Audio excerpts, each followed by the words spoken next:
welcome back to another Call of War round. Today's round is not a role-playing round. Today's round is the regular tutorial map on Call of War. So what is the tutorial map, you ask? The tutorial map is essentially a 22-player map. You know, the casual 22-player, scaled down and essentially faster. So all the provinces look significantly closer to one another and just squished in, as well as research times and essentially just movement times being significantly quicker. I think it is twice the speed of the regular movement within the average round. So this is a good way for newer players to get a grip on learning the mechanics and understanding the game in general. I really like the way it's set up, although it's pretty much identical to the average 22-player Europe and some of America, like Europe and North America map. You do start with a significantly larger amount of starting units. You have attack bomber squadron, you've got 2 fighter squadrons. You start out with a more or less minor navy with, you know, 2 submarines and 2 destroyers. And it's a good starting position in general, and I always like Romania as a starting position because you have minimal threats, I want to say. Although you're completely surrounded, you do have the concentrated military to be able to fend off any sort of invaders to your north and or your southwest. Yeah. So what you would normally do in any sort of average round, and especially within a tutorial round in order to understand the game, would be to build up on your militia. So you click militia to research. That's only 10 minutes. Then you go on to infantry in order to research. That's only 45 seconds, which is amazing. Then you've got your anti-tank, you've got your anti-air, then you've got your artillery, and moving on, you got your armored car. So yeah, generally, players can switch between researching light tanks or armored cars. I mean, not armored cars, artillery. I'm personally a big fan of artillery in the early game rather than moving on to light tanks. However, you do have the opportunity to further research tactical bombers. Moving on, you can research submarines and cruisers to give yourself a starting navy if you are a country such as the United Kingdom. Or you have the time to build up until you get your starting secret techs. And commandos are insanely useful in secret tech. So yeah, once anti-tank is completely done, we will have researched everything on the infantry section of the research booth. Then you will move on to light tanks and so on and so forth. So yeah, I start out as Romania with let's see, an active Ukraine, you got an active Yugoslavia, and an active Poland. That's great, everybody's active. You know, to be quite honest, if you wait several days, many of the players within your casual rounds may go inactive or just be completely AFK.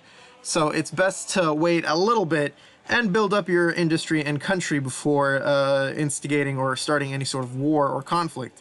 So yeah, I've got a lot of level 1 industrial complexes. I've got my air bases, a naval base, and infrastructure. It's always good to have these, and it's always good to build barracks. Barracks will eat away at your food supply. However, I think we have enough food to be able to survive efficiently and effectively. Moving on to research, our anti-tank is done, so let's move on to our light tank. Once our artillery and light tanks are done, we'll be able to mass produce them and be able to destroy anything in our path. Using our fighter squadron, let's go take a look at everything around us. Let's go take a look at their air force over here. Then let's do some recon over here up in Kiev, just to see if I need to start any sort of conflict real soon. In fact, I could also do the same thing with my attack bomber over here. And I should probably do so, so let's go take a look over there. And we always have our opportunities around us. So I'm trying to decide whether I should invade Czechoslovakia or the other AIs such as Austria or Bulgaria, or go for a player, an active player, because Belgrade is really close to my territorial provinces. If I could just go for the capital, I might be able to knock him out and completely annex him. Same thing for Kiev, not so much for Warsaw, to be honest. Let's see. It would be ideal for us to have fortresses on our borders in order to secure a defensive line in the case that anybody gets any weird, bright ideas in an attempt to invade us. So we're just going to build up in the north, send our troops, let's see. We can split our infantry stacks in order to form something over here. Split this unit, go to Chisinau. Chisinau, yeah. I hope I'm pronouncing that correctly. Now let's take our troop stacks over here, build something up, and move our forces down here to Timișoara. Let's see. In fact, we could always use this anti-tank division over here, and then move our infantry to Győr. So yeah, I think I've more or less decided what I'm planning on generally doing, which is more or less an invasion of Yugoslavia. Yeah, if we capture the capital, we will gain vital strategic resources and be able to essentially just cripple their industrial capacity and morale to a significant degree. So once we do that, we'll be able to easily push through the rest of Yugoslavia and just annex it into our growing Romanian Empire. We've got our barracks built, so let's build up with industrial complexes on level 2.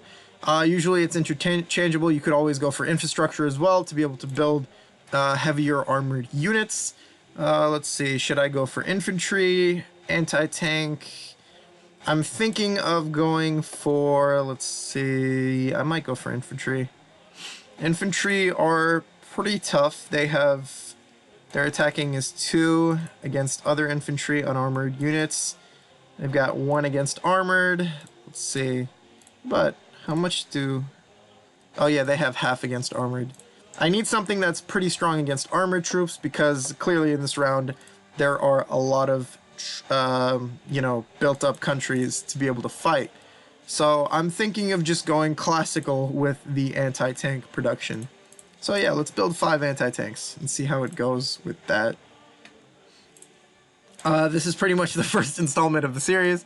I hope you guys enjoyed the video, this little quick vid, and peace.